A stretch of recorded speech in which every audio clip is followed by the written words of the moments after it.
à des nouveaux combats. Jésus, tu nous appelles, et nous voici fidèles, prêts à suivre tes pas.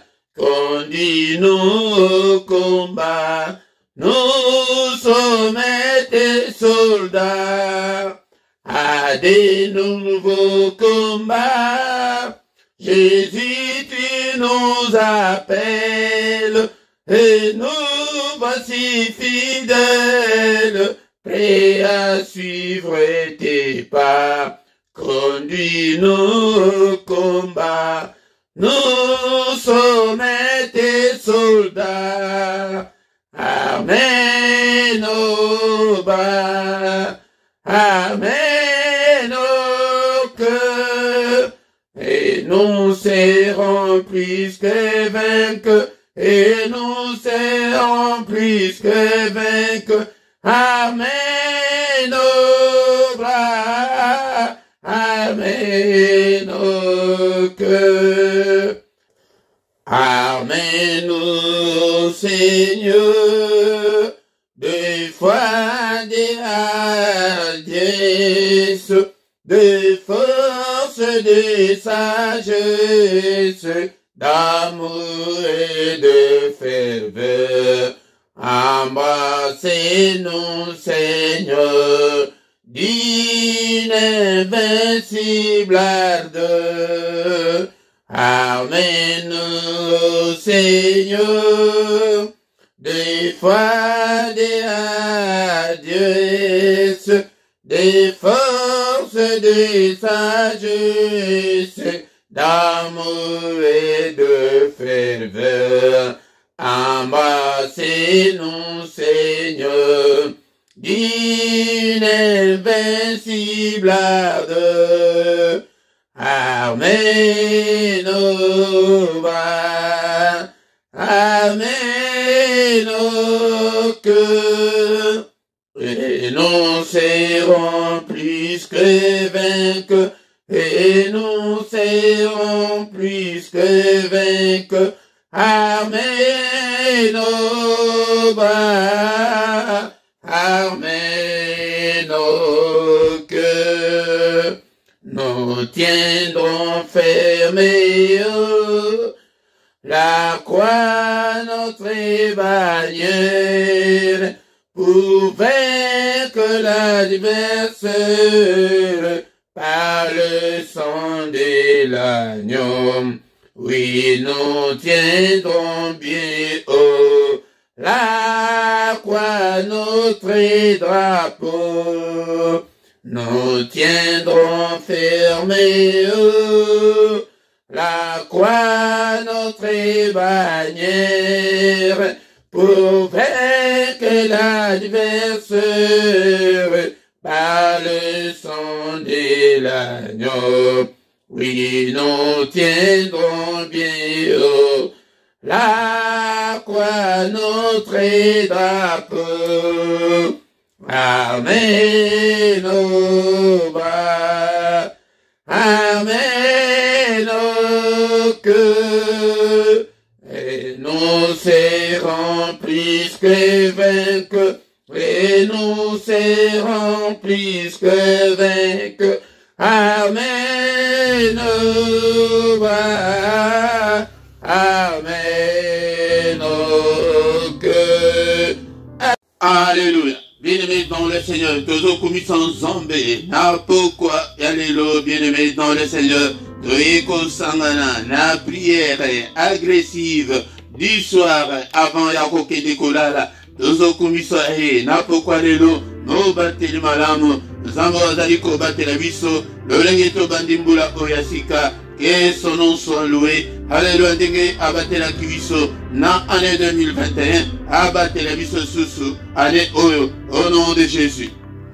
Le roi des rois, le seigneur des seigneurs, Zambo Asali, Oyezali Komonana, Naozali Komonana te, Asali Likoro, Asali se, et que ton nom soit loué, que ton nom soit glorifié, en toi il n'y a ni changement, ni ombre de variation, Papa Yonde Moto Sali, Alléluia, Zambé Tata, e bomo inangai eyonde muto salignon so papa kombo na yo ekumama kombo na yo sanjulama na pokwa lelo tozoko élevé élevons le nom de Jésus du lever du soleil jusqu'à son couchant. Que le nom de Jésus soit élevé, que le nom de Jésus soit exalté. Aucun autre nom nous a été donné pour être sauvé. Ezali kaka kombo moko, kombo ya Yesu Masia, ezali kola bando kinyoso, ezali kola Satan, ezali kola ba démon, ezali kola ya puissance nyonso ya ténèbres. Et kombo ya Yesu, yango tozobelela yango,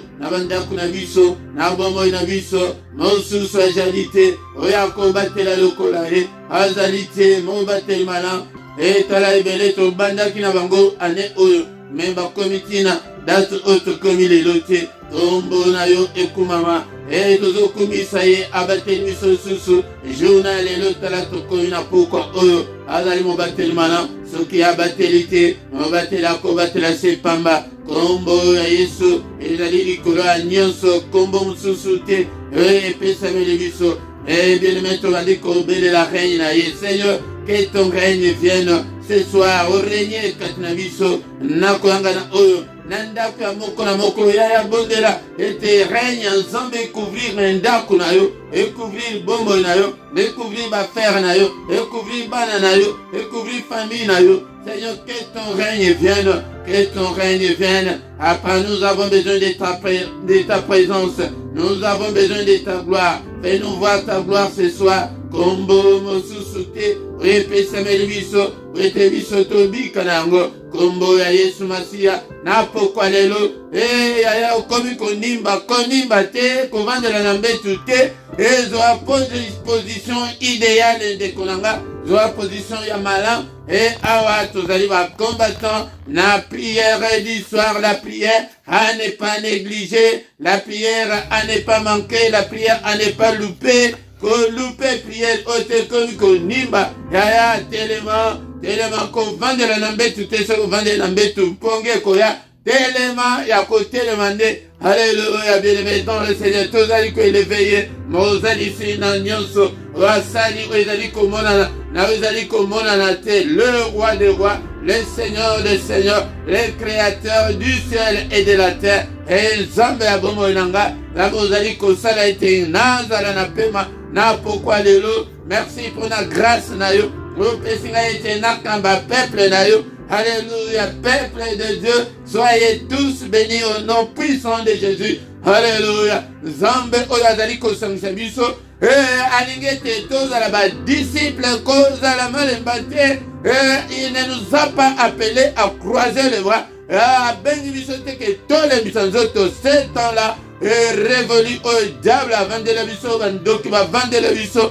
Ce temps-là est révolu. Pelisa moto ya prière nakati ya ndako na yo bademo baloba ete ndako ezali lisusu place oyo ezali lisusu ya kovanda te. Le roi des rois tomboli Yesu. Alléluia, pona makila basopaki na ngoma na Golgotha akomisa biso bana nzambe ya ofele ya mérite te. Alléluia, na bayi nyonso bayambiye, na bayi nyonso bandimi na kombo na ye apesi bango bokonzi ete bakoma bana nzambe na koma ya nzambe naza ya nzambe.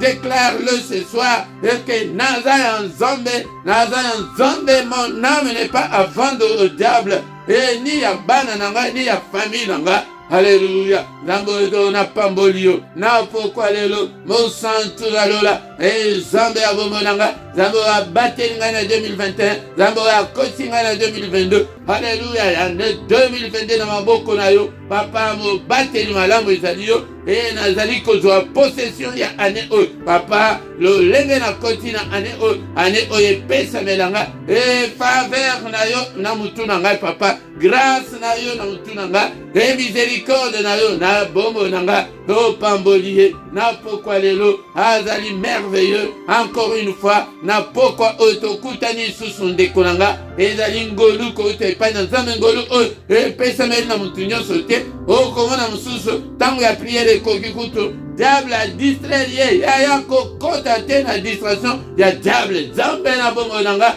Alléluia papa, bien-aimé, tozali kosenga, Marana Nzambe la bomo na biso, Seigneur, limbisanga na mabe nyonso, Alléluia, babolembu nanga, ba faiblesse nanga, mabe nanga, nyonso esengela kete nasala pona yo nasali yango te, limbisa papa, limbisa na trouver grâce, Alléluia, bien-aimé dans le Seigneur, Alléluia papa, yokela ngai mawa, yokela ngai mawa papa, yokela mawa, bana na ngai papa limbisa bango, ndeko na ngai bondela pona mobali na yo, bondela pona mwasi na yo, na pokwa lelo, bondela pona membre ya famille na yo, Alléluia, Zambe tata limbisa bango nyonso, va trouver grâce, n'est-il pas écrit que crois au Seigneur, Jésus tu seras sauvé toi et ta famille, famille na ngai yango na pesi bango epai na yo, bikisa bango, limbisa bango, Alléluia.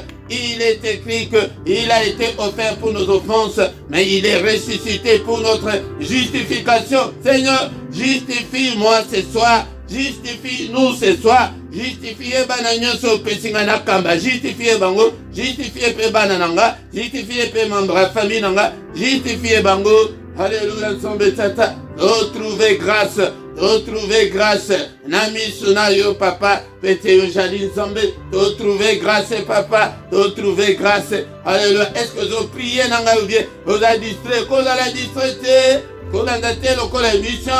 Alléluia. Yaya, il y a quelques minutes, tu as des côtés, il y a madame Pon Zambé. Alléluia. Seigneur, justifie-nous ce soir. Tu n'es pas venu sur cette terre pour nous condamner. Au contraire, tu es venu pour nous justifier. Justifie-moi. Alléluia. Lambelanga, justifié, Bomonanga. Nakombo na Yesu. Nakombo na Yesu. Père de gloire. Alléluia. Toye. Et païna yo na pourquoi les lotos mona. Logo konayo. Miséricorde na yo. Grâce na yo. Et dans l'icône na biso. Bien-aimé dans le Seigneur, ça s'est bitozo belela. Makila. Makila na Yesu, epeto la biso, Alléluia na basuir nyonso, yanzoto pe ya molim, ya le Seigneur nous a appelés, epeto à la pure, Alléluia, Alléluia, Makila na Yesu, Alléluia, puissance les alikata na Makila, et dans la partage nanga, il y a aussi la victoire dans le sang de Jésus, 2022, et longa ya Yesu Masia,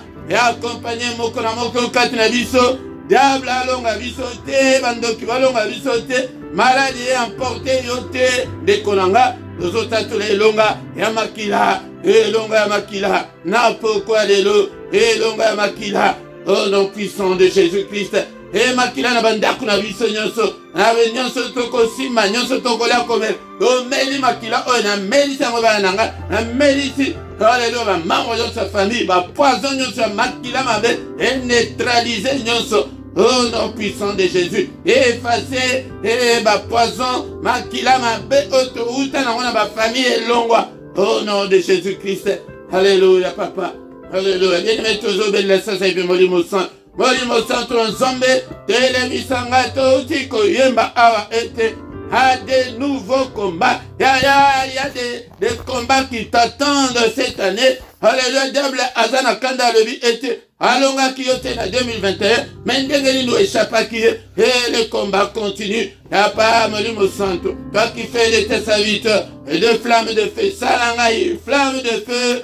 N'a pourquoi les lots. Au nom puissant de Jésus, Télémisanga, Seigneur, exerce mes mains au combat et mes doigts à la bataille. Et Molimo Santo nos hommes. Alléluia. Activez ma don spirituel et katina bomonanga. Activez ma don yoso, Seigneur.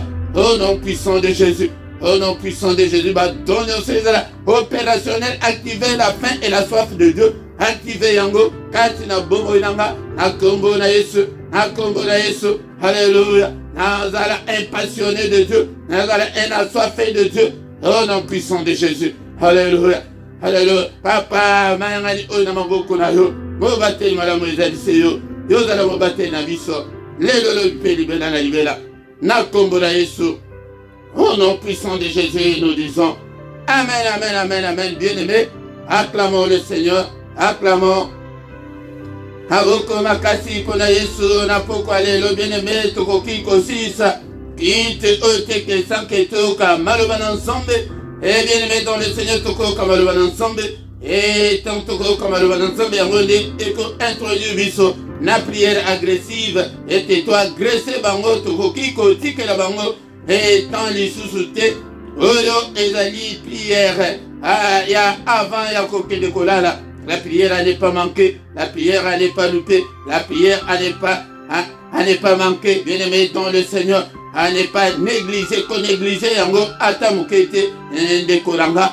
Na micro ya pokwa lelo ezali wa binamote Philippe yango de na kokambayo na prière ya pokwa ya lelo, bien-aimé dans le Seigneur, soki ke nano s'abonner na noté de kolanga esengeli ete o s'abonner na yo de kolanga pona kosunga musala oyo epe de kolanga nango o partager na ba fil d'actualité na bino ya ba Facebook na ba réseaux sociaux na bino nyonso bo partager pour la gloire de Dieu. Bon sala ba commentaire ezali malamu mingi pona biso nyonso de kolanga yango de tokoyoka lilo bana nzambe na pokwa lelo yango de zalaka na Biblia na yo kozanga Biblia te de kolanga yango de na Biblia na yo yango de okoyeba koyekola makambo na nzambe pe okokola yango sans plus tarder, bien-aimé dans le Seigneur, tokoleka na etape ya koyoka ya maloba na nzambe.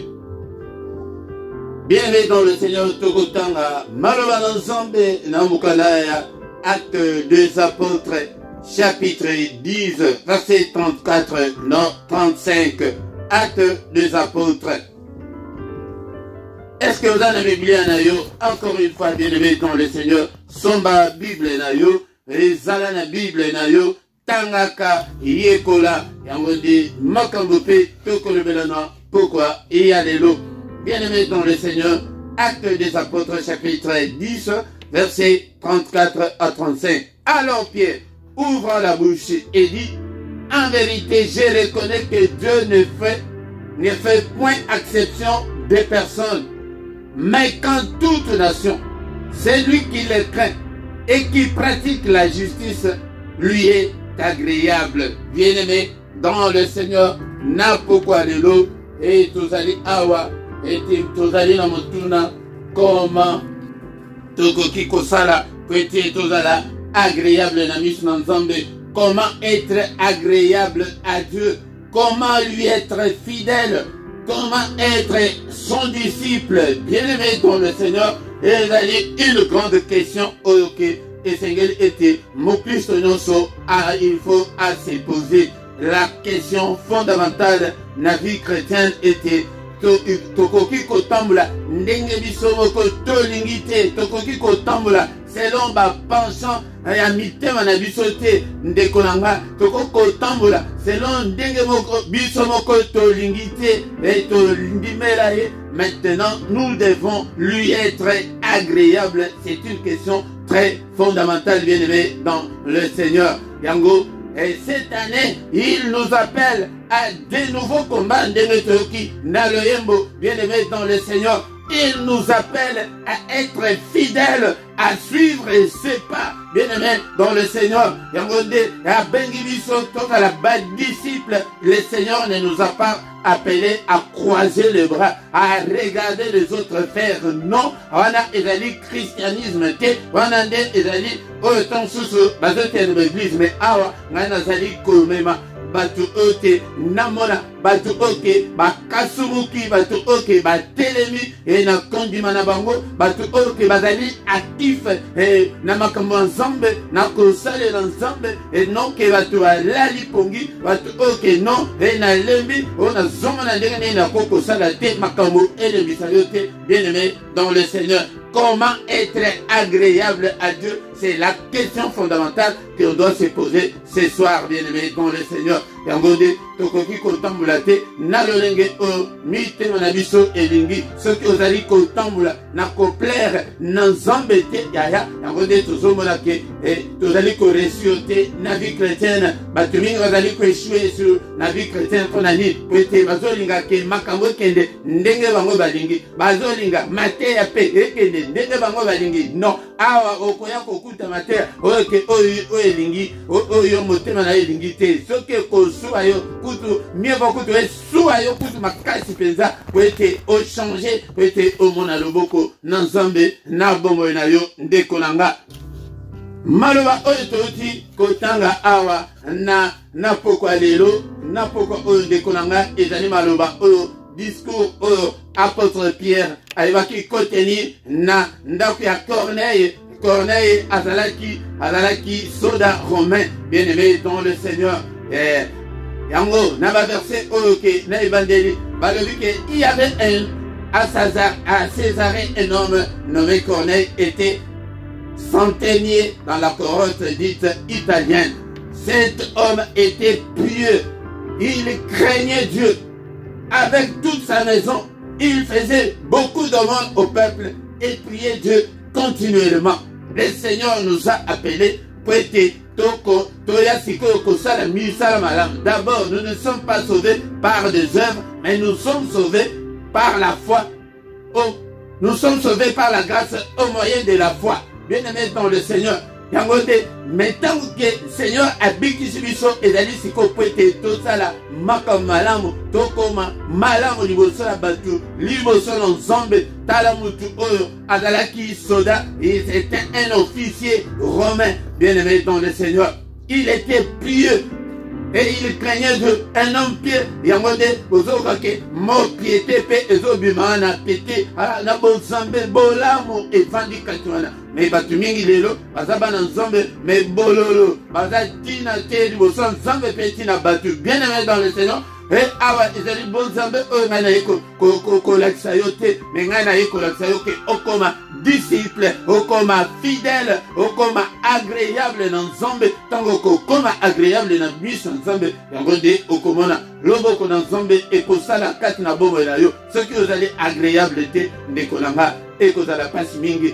Et il faut être pieux. La piété est lokomoko yaliboso et senge et mutunyo so aiba pour être ACP Sanzambe. Tu dois être pieux. Donc il faut bon Zambé, il faut okoma malamo, il faut osala teke non que ba côté msusu ozali bien. Mais ce qui te connaît ba côté msusu awa na robana robete la ngosete pour être tozo vanda bamboka oya ba avantage. Faut que côté ba avantage égoïste na yo. Là tu n'es pas un enfant de Dieu. Comment tu vas être agréable à Dieu? Mais côté wana ya ba intérêt wana. Ce que lingi pete otanga kombango to otanga kombango bien aimé. To côté wana ya ba location wana. Wana ozaya nzambe te. To côté mbongo. Wana ozaya nzambe te. To côté sexuel. Wana ozaya nzambe te. Oza impudique, mais oza mi pesa que oza yanzambe. Piété ni wana oza nango. Oza impudique, oza pesa nzoto na yo. Bien aimé dans le Seigneur. Non, ezali bongote. Mutuna ya pourquoi lelo. Comment être agréable à Dieu. Bien aimé dans le Seigneur. D'abord, Toyoki Arake, cet homme-là, Corneille, était pieux et il craignait Dieu. Mais la crainte de Dieu ezali sous terre na bana nzambe mutunyoso soki alinga finga soki alinga sala motema na ilingi akosala ngo bon nzambe ekende wapi bon nzambe ezali wapi. La crainte de Dieu ezali wapi. La crainte de Dieu est le début de la sagesse mentale. O mutu azalaki mupaya azalaki kutu mwana Israël était, mais il était pieux. La piété est bien aimée dans le Seigneur. C'est très important. Verset on appelle ça na Osée chapitre 6, verset 6, verset 1 et le binini n'a pourquoi le bien aimé dans le Seigneur. Pour être agréable à Dieu, Osée 6, 6, le Seigneur nous dit, car j'aime la piété et non le sacrifice. Bon Zambé na yo la piété. Dieu aime la piété qui montre à tout le monde que au commun ensemble, même devant l'argent, tu ne trembles pas. Même devant les sexe, tu ne trembles pas. Même devant quoi qu'il se soit, tu ne trembles pas, tu ne cèdes pas. C'est ça, bon Zambé. La crainte de Dieu. Koye ban Zambé. Et la connaissance de Dieu plus que des holocaustes. Si tu veux être agréable à Dieu. Ce que l'on a le beau qu'on a ensemble et ça n'a bon monayo. La piété, bon zambé. Et non, bah sacrifice, non, sur bazo, service dans l'église. Non. toluka nzambe, tozongola makolo na nzambe, toluka contempler la magnificence de Dieu, la splendeur de Dieu, la gloire de Dieu. Seigneur, fais-moi voir ta gloire. Et la connaissance de Dieu, ce que Dieu veut et ce que Dieu ne veut pas. Lélo, la crainte de Dieu est que bon, tu commandes avec l'église kaka formalité kaka pamba. Ce qui est comme kotonga, otongi. Bon, wana bon sambe. Ce qui est comme que kose la batu makambo. Bon, kose li pe motu makambo. Nali kambo kutu oebite. Bien-aimé dans le Seigneur. Nako partajaka. Yangwende toujours partager même des insanités. Bien-aimé dans le Seigneur. Dieu n'est pas dans tout ça. Namba azana posa. Et bon sambe, la piété. Même dans l'habillement, tout compte. Vous allez que s'habiller d'engagner, bien aimé dans le Seigneur. Vous allez que exposer les autres na yo banda. Là-bas. Photo na yo. Ou postaka. Na ba réseaux sociaux. Ah, tu es bien au centre. Mais qu'on a les autres sur le banda. Bien aimé dans le Seigneur. Non. Pas ça. Yango ndekonanga. Tikete. Toluka nzambe oyo azolinga ete biso tozala agréable na ye ndeko nanga, tozala agréable na nzambe. Makambo oyo tozali kotanga ezali po ete esunga yo na pokwa lelo balobi ke cet homme là il craignait Dieu avec toute sa maison. Tala yo osambelaka me tala ndako na yo, est-ce que basambela entraîner bango dans la prière, même na mabondeli, Luka était au bon de la poété, pour être agréable, Tolobi, à Tozana, toujours dans Actes des Apôtres, chapitre 10, mais dans Sotaki, dans Zogena, verset à Bosso, pour agréable en Dieu. Il faisait beaucoup de monde au peuple et priait Dieu continuellement. Bien demain, Abadaki Kopesa, Babola, Kokabela Babola. Bien-aimé dans le Seigneur, Kaba et la famille na yokoma, bango balekisi, balekisité, bazangi. Ataba autre monde na zelana, azala ke azala escroc, azala ke azala escroqué, oh bango kutu, baton banda kuna mboka na bango. Yaya, yende mutazo sala bongo, mais geste oyo sali. Zambe ne mutamoni yango. Au monde, Kokabela Babola, au moment la Kana. Tala, Yangonde, Moussala Bada Kosala, Moutouatindi était un soldat, un officier romain.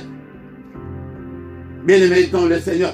Et aussi pour être agréable à Dieu, tu dois prier continuellement. Tu as vu la crainte de Dieu.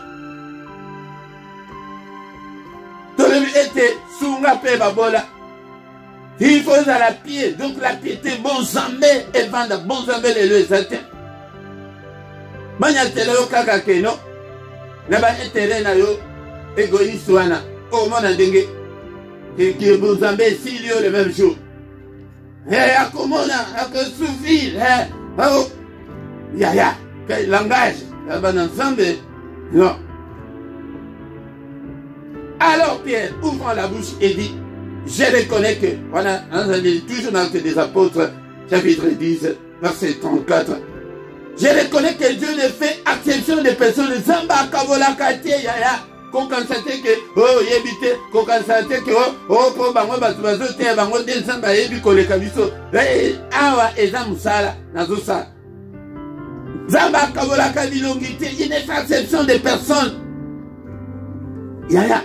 Attends, nakobomba bomba manda que zusa l'ensemble attaque batuba monioté. Mais si tu crains de yeba que zambazo azana considération makasi et pas na yo. Ce que vous avez dit, vous avez fandi. Ce que vous avez la nakobanga ensemble. Ce que vous avez non, l'intérêt égoïste exact. Que vous avez tout le monde qui a compromis que notre okana a tout ça la boy. Te lokola yo salbo yo zubo ngapena zo boy.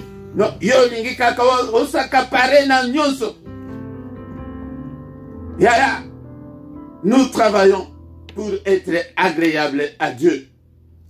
Alléluia. Mais quand toute nation, naba nation nyonso, ozala na loposo nyonso, Celui qui le craint, Mutu Oabanga Kanzambe, et qui pratique la justice, lui est agréable. Ceux qui ont temble à Kalakobanga Zambe Yaya, ceux qui ont temble à Péza, au pratique la justice. Au Kawaka famille, na yo na ya famille ya mobile na yo te. Au salaka ndenge moko. Yaya. Là, Mutu Azo Salabongo, azali agréable. Que aux autres moi si na yo à l'aise, aux autres mobile na yo à l'aise, c'est ça la justice de Dieu. Que aux autres ça commence na yo mabakute. Yaya, avant na koyaka makambo ya pratique ndenge makambo tozo vivre na sena mo. Na pa ko la mina mafuta waya. Wana yango te lo baba na tsasa waya. Le côté, na zoya kena, na zoa alcool wana na choyo na pota wana suwa yo makasi. Poete, pota ekauka. Yaya, wana bamboko to uti. But no subi tema mabe na ko zongela ngo susu tika motema mabe. Ceux qui ont dit qu'on pratique justice ensemble, on cause la agréable ensemble, les konanga yangonde. Naye kobenga mutuoko napokwa lelo et que le Seigneur nous appelle à être des combattants, à être agréables à lui, à être fidèles, être disciples. Nazo van sabino te ke vovanda boke boyoka nga et yo pe koma ke attraverser moko ozo le belango e pas bon. To luka pe batonsus baya ko sangana na biso boti kelanga musala na te bozala batu moko te ke nazala kaka sima na bino kaka sima et le kota ki te pona oya ki te ça ce n'est pas ce que le Seigneur nous veut. Voilà, qui ne sera pas agréable à Dieu. Que ozala, tu es toujours présente, tu es toujours là. C'est ça ce que Dieu veut. Que tu ozala agréable là. Comment être agréable à Dieu cette année 2022? Yango, si tu es agréable à Dieu, yango de okomona nzambe akosala nabo moinayo, bien-aimé dans le Seigneur. Yango tozo si ça, na Matthieu 28, 19 à 20, Matthieu chapitre 28, verset 19 à 20, tantôt konwana, tozongi na prier, to agressé bango, avant que negolala, bien-aimé dans le Seigneur. Matthieu, est-ce que vous avez la Bible de ça? Au commis, et mutu wana ekokama makamnyo na makambo tozana wana bamboko na ma facture pesa e bakisami yo kasi ke au comité ekokota na mutu ya Matthieu chapitre 18 et 28 plutôt verset 19 à 20. Allez, faites de toutes les nations des disciples, les baptisant au nom du Père, du Fils et du Saint-Esprit. Si tu veux être agréable à Dieu, tu dois être un disciple. Il faut qu'on ait la disciple. Un disciple, c'est quelqu'un qui apprend et aussi pour apprendre aux autres. Et dans la kokamba prière, au monde a cadré dans la kokamba prière, il est comme capable que au coquille qu'on vend sa table, tu m'y balais que au cambi bango la prière attend au qu'il y a musika musikati. Bien aimé dans le Seigneur. Le Seigneur ne nous a pas appelés à croiser les bras. Si tu veux être agréable à Dieu, tu dois être un disciple. Et puis, ceux qui n'ont pas été aux baptêmes, ils ont dit chemin où il fallait qu'on les cap. Et puis, ceux qui n'ont pas été, bien aimés dans le Seigneur, et enseignez-leur à observer tout ce que je vous ai prescrit.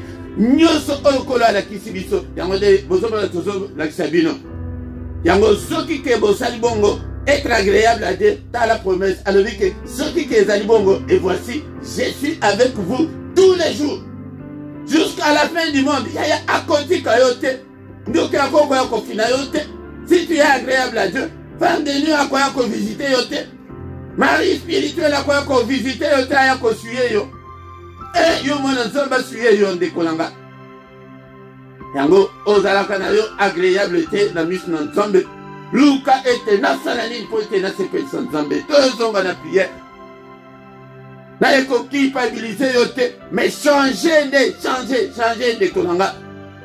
Toluka nzambe ane oyo. Tobanga nzambe. Yango po ete tozala agréable na miso na ye. Seigneur notre Dieu, merci pour ta parole ce soir. Hey papa maloba oye fanda kati na bomo nanga. Alléluia moko na moko avandi ko pesa motema na ye pa ina nzambe. Mokola moko abandi kopesa bombo na ye epai na Nzambe. Seigneur, napesi yo bombo na nga. Tika ete bombo na ngai, Seigneur, ezala mpo na yo. Je vais être agréable à toi, Seigneur. Seigneur, je vais être à tes pieds. Je ne vais pas être ailleurs. Yaya. Toya kaka, toya kolukaka ba solution à ba problème na biso. Olie toluka solution ya ke to bongana na Nzambe. To bongisana na Nzambe. Oh Seigneur, na pesio ba faiblesse na ngai nyonso kolo. Na pesio ba erreur na ngai nyonso ba manquement na ngai. Seigneur, ozwa yango. Bien-aimé dans le Seigneur, il est là avec nous ce soir. Pesa bongo na yo epai na ye. Seigneur, kotika ngai te. Yo moko muto fesi promesse été. Voici et je suis avec vous tous les jours. Jusqu'à la fin du monde. Tata ananto comme la fin du monde te kotika ngai te. Aye, na ba faiblesse na nga, na mambe na nga nyoso. Yaya ozaka munoko, tika munoko wana epai na ye papa pesa ngai makasi ete munoko esila. Ozaka toujours colérique, colère oyo esila. Ozaka mutu ya lukuta ete lukuta oyo esila. Papa pesa ngai makasi ya kolonga masumu elonga ngai te. Au nom puissant de Jésus. Au nom puissant de Jésus, la parole de Dieu nous dit dans le livre de Jérémie chapitre 23 verset 29 que ta parole est comme un marteau qui brise le roc. Papa, marteau na yo est brisé par roc nyonso ezali kati na bongo na ngai. Tout ce qui m'empêche d'être agréable à toi, Seigneur, marteau na yo est brisé yango na pokwa lelo. Ya yango de babeka kango l'auto-délivrance. Alléluia. Puissant Seigneur, il y a péché. Marteau na yo est broyé, yango est brisé, yango na pokwa lelo. Au nom de Jésus, péché est dominé ngaïté. Seigneur, au secours na pokwa lelo. Marteau na yo est broyé. Tout ce qui m'empêche de m'approcher de toi, tout ce qui m'empêche d'être agréable à toi, marteau na yo et broyé yango et brisé yango. Yaya soki tozo salabo yango de okokoma un vase d'honneur pour le Seigneur. Alléluia. Bien-aimé dans le Seigneur, oignon sezali ya mabe kati na ngai papa, marteau na yo et broyé yango et brisé yango na kombo na Yesu. Alléluia. Papa ezala balie balie dame nyonso marteau na yo brisé yango. Au nom puisse et rompre yango na pokwa lelo au nom de Jésus. Balie nyonso ekangi bomo nanga. Yesu nanga. Au nom de Jésus, Seigneur, kokanga bomo nanga prete ngai nazala agréable na yo te marteau na yo et brisé nyonso na pokwa lelo. Kaka même verset wana Jérémie 23 29, la parole de Dieu nous dit que ta parole est comme un feu. Au nom de Jésus, je déclare le feu. Je prophétise le feu. Et tout magnon sur la mabe. Rezali kati na bombo ilanga. Au nom de Jésus, ya Nzambe te kati na bombo ilanga. Et tout mama. Et zika na kombo na Yesu. Ba point de contact de nyonso. Rezali kosala ete. Ngai nazala agréable na Nzambe te moto. Je déclare ce feu. Au nom de Jésus, na belisi moto na kombo na Yesu. Et tumba nyonso, et zikisa nyonso, na kombo na Yesu Masia, na kombo na Yesu Masia. Bien-aimé, te kombo na kombo de la boye. Et afin que auto-délivrance, misalango chaque fois, et te ninyango, et la liko bloqué bomonanga.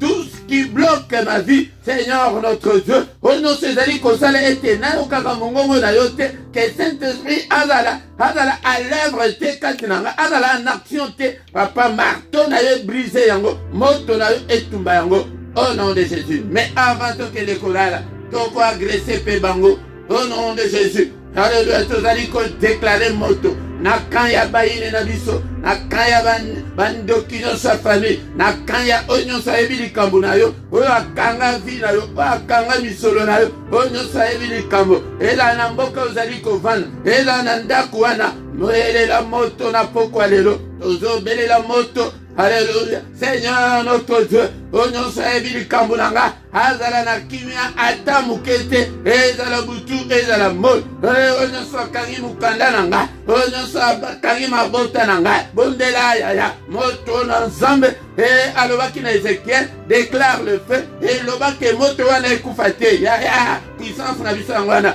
Tozo déclaré que nakan ya bayine nanga moto nazali ko pelisa na pokwa lelo ekufate au nom de Jésus. Et tumba nyonso, alléluia, bisika nyonso bandoki ya famille bakende kokutana, ba prison nyonso, ya sorcellerie ya famille nanga, moto na nzambe, alléluia, papa bisika bakanga vi nanga, moto etumba, au nom de Jésus, au nom de Jésus. Qu'est-ce que l'ennemi t'a imposé au nom de Jésus? Marteau ya nzambe, vous allez utiliser marteau na pokwa lelo. Alléluia. Imposa yo célibat. Alléluia.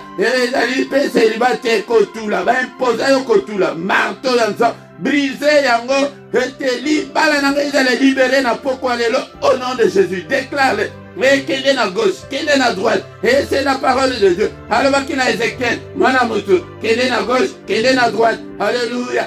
Bandako déclaré. Au nom de Jésus. Alléluia. Marteau est libéré. Alléluia. Nous sommes calmes. Alléluia. Nous sommes monde à ténèbres imposanga. Na boyango tozo boya. Boya maladie wana. Alléluia. Boya kozanga wana. Alléluia. Boya seliba wana. Au nom de Jésus, marteau dans zombe, marteau dans zombe, marteau dans zombe, et bouka nyonso, alléluia, ba porte nyonso, ezali boso na ekangama efungwama. Au nom de Jésus, ba porte nyonso liboso na ngai efungwama. Au nom de Jésus, ba limitation nyonso na ebisa binoke, et ba prière oya limitation ya ba blocage, et timu kolo esakoya. Au nom de Jésus, alléluia, et ma limitation nyonso, ma blocage nyonso ezali kati na vie nanga, na buki yango, na kwesi yango, na kombo na Yesu Christo, na kombo na Yesu Christo, alléluia, au nom puissant de Jésus.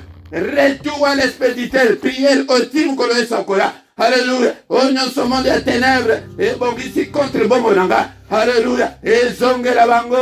Au nom de Jésus. Et zonge la bango. Na kombo na Yesu Christo. Ma banga ne kwe la bango écraser bango moko. Au nom de Jésus. Ba kwe na mabulu na bango moko. Eh ba file wane kanga bango moko. Alléluia. Ba kanga na ba piège oya bango moko. Au nom de Jésus Christ. Au nom de Jésus. Il metto nikotika. Butu na biso na maboko na nzambe. Seigneur notre Dieu, butu o na maboko na yo. Papa mobateli malamu ezali seyo. Alléluia, nzambe tata. Yo te utoloba ete mokote akoya ko troubler pongi na biso. Mokote a troubler pongi nanga, ya bana nanga, ya famille nanga. Eh papa, mimonisa, butu o sécuriser bomo na biso, sécuriser ba demeure na biso, sécuriser bana na biso. Alléluia. Mobateli malamu ezali seyo. Batela pongi na biso, to trempe ba pongi na biso na makila na Yesu. Alléluia, mungura mona biso te. Alléluia, Élisée, un mur de rein, infranchissable. Monde à ténèbres franchi te. Alléluia, bungi sa biso na barada na bango. Alléluia, bouclier ya foi et protéger biso contre ma traîne sans enflammée. Ya mouini. Au nom puissant de Jésus. Au nom puissant de Jésus. Qui m'y yo Seigneur et accompagner moko na moko. Na kombo na Yesu Masia. Alléluia, na porte ya moko na moko mupanga. Mupanga. Beta maboko mupanga se multiplier. Oh non soit comme mupanga nzambe dans la sans pitié contre tous les méchants. Alléluia. Au nom puissant de Jésus. Alléluia. Que le Seigneur Dieu Tout-Puissant vous bénisse et vous garde. Que le Dieu Tout-Puissant fasse lui sa face sur vous et qu'il vous accorde sa grâce en abondance. Qu'il tourne les regards vers vous et qu'il vous donne la paix, qu'il vous donne la joie de vivre, qu'il vous donne tout ce dont vous avez besoin, et pour la vie, et pour la piété. Et toyo qui n'a matérialité, piété, yango de zambe azali koluka po ete comme agréable. Bon zambe, yaya. Et dans laquelle vous avez la place, bato mona yote, la kisa ke vous avez ensemble. Libosa mobile, vous avez ensemble. Libosa mwasi, vous avez ensemble. Libosa ba frère na yo, la famille, vous avez ensemble. Et na musala, la kisa ke vous avez ensemble. La piété. Alléluia, exalté, lelo, la crainte de Dieu exalté. Alléluia, va chrétien, va comme va caméléon. Et bien-aimé dans le Seigneur. Alléluia. Que les yeux de l'Éternel qui parcourt toute la terre te localisent ce soir. Au nom puissant de Jésus. Nous avons ainsi prié. Amen, amen, amen, amen, amen. Acclamons, acclamons très fort le Seigneur. Il est là. Il est avec nous ce soir. Comment être agréable à Dieu. Comment être agréable à Dieu. Comment est-ce que je peux être agréable à Dieu? Et n'a pourquoi aller là. Mais dans le Seigneur, tout comme il a souka, il a prié en abisso, n'a pourquoi y aller là. Et pourquoi nyonso, kozangate, tozo kutala, nangonga, 21h, heure à Bruxelles, heure à Paris, et 20h, heure à Londres, yakaka, pourquoi nyonso, était tokutana, toluka, et l'ongi d'ensemble, prêté tolala na kimia, la témoignage est là déjà mingi qui batu bakomi kolala na kimia, 21h, il y a chaque jour, yaka, mais 21h, il y a mercredi, yangode, ezalaka, et singulièrement, kakapona, banana biso, tongo nyonso, yakape, et mystère ya tongo, ezali, nangonga, 7h, et à Bruxelles, et à Paris, du lundi au vendredi, mais samedi na dimanche, et bandaka, na 5h30, de 5h30 à 6h, yangode, bas programme na biso, tous les dimanches, nangonga 17h, et elle y a Paris, elle y a Bruxelles, et en gros, tous les enseignements, yaka okola, prêter ce que okolite, okozwa, et le côté, et pas une ensemble, aux alakaka, considéré, et pas une ensemble, le kolakama, mwana muke, et ngwana de konanga, et tous les dimanches, kozangate, et dans ces awana, réplique, okokuta, par coordonnées, na biso nyonso, et puis, et numéro ya compte bancaire pour un soutien na yo na musala ensemble et PayPal ezali bien-aimé dans les ceux qui n'ont s'abonné nante au s'abonner na yo diko yangwana beau partager na réseaux sociaux na bino et beau partager beau liker beau sala ba commentaire tous ala pour ça ya ba commentaire na bino ezali malamu mingi pona nzambe. Bien-aimé dans le Seigneur, tant que communion, souka, tokutani susu, mukola lobi, dans une autre prière agressive du soir, avant la coquille de Koula, la nakimia, au nom de Jésus. Amen, amen, amen.